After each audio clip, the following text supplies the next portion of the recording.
देखो मैंने यहाँ पर 3 चीज़ें आपको अलग अलग बना के दिखाई, एक नाइट्रोजिनस बेस, फिर शुगर और फॉस्फेट। और मैंने ये कहा कि जब ये मॉलिक्यूल आपस में मिलते हैं तो पानी का रिमूवल होता है, रिमूवल ऑफ वाटर।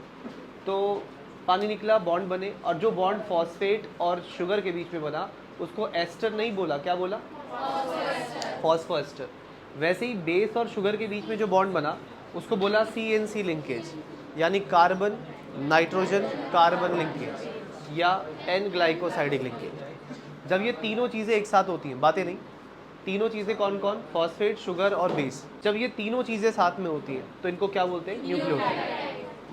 तो ये एक न्यूक्लियोटाइड है जिसके 5 प्राइम एंड पे हमेशा होगा फॉस्फेट, जिसके 3 प्राइम एंड पे हमेशा होगा हाइड्रोक्सी। याद आया? ये पढ़ा था। फिर हमने न्यूक्लियोटाइड्स पढ़े किसके? आरएनए के और डीएनए के। आरएनए के में क्या था भाई? यूरासिल था, और शुगर कौन सा था? राइबोस।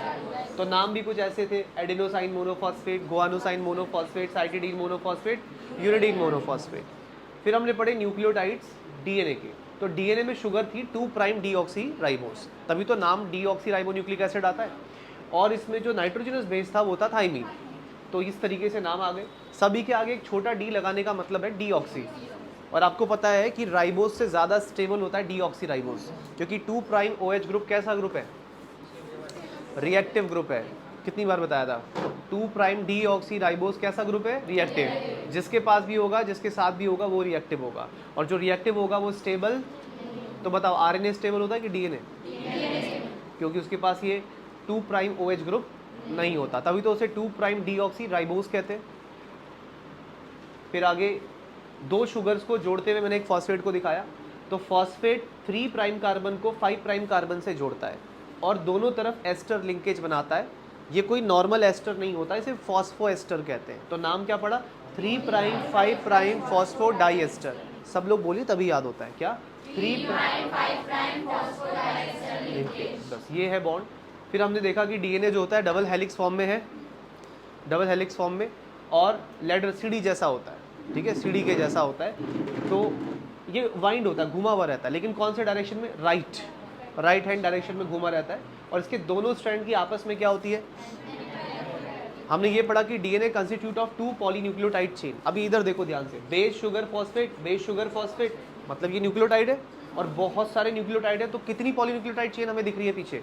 2 पॉलीन्यूक्लियोटाइड चेन है। तो DNA constitute of 2 polynucleotide chain where the backbone is made up of sugar phosphate. Sugar phosphate की बनी है backbone, and base is project inside. Base कहाँ है? अंदर की तरफ है। फिर दूसरा पॉइंट जो हमने पढ़ा था, the 2 chains have anti parallel polarity. If one chain is 5 prime to 3 prime then another is 3 prime to 5 prime. फिर थर्ड पॉइंट हमने पढ़ा, the 2 chains of DNA are joined by hydrogen bonds. Adenine forms 2 hydrogen bonds with thymine. Thymine forms 2 hydrogen bond with adenine. Guanine forms 3 hydrogen bond with cytosine. As a result, a purine always comes opposite to a, मतलब अगर एक purine दूसरा pyrimidine होगा ही होगा। इससे DNA के दोनों strands के बीच की दूरी कांस्टेंट रहती है, ना ज़्यादा करीब आते हैं ना दूर जाते हैं। On an average distance same रहती है। क्या मैंने डिस्टेंस बताई थी कितनी होती है 2 स्ट्रैंड्स के बीच में? सिर्फ 2 नैनोमीटर बताया था। 2 nanometre is the diameter of DNA. वो 0.34 तो 2 बेस पेयर के बीच की दूरी बताई थी। डीएनए में 3 तरह के बॉन्ड होते हैं। बीच में कौन से बॉन्ड? बेस और शुगर के बीच में कौन सा बॉन्ड? और वो बॉन्ड जो 2 शुगर को आपस में जोड़ता है, 3 प्राइम 5 प्राइम। ठीक है, आ रहा है समझ में? अब आगे ये डीएनए का वही डबल हेलिक्स स्ट्रक्चर जिसे बीडीएनए के नाम से जाना जाता है।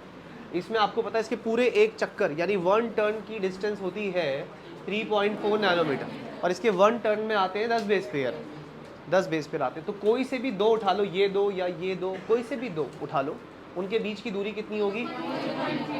और हमें याद करना था ये, ठीक है, ये बहुत ही इंपॉर्टेंट इन्फॉर्मेशन है।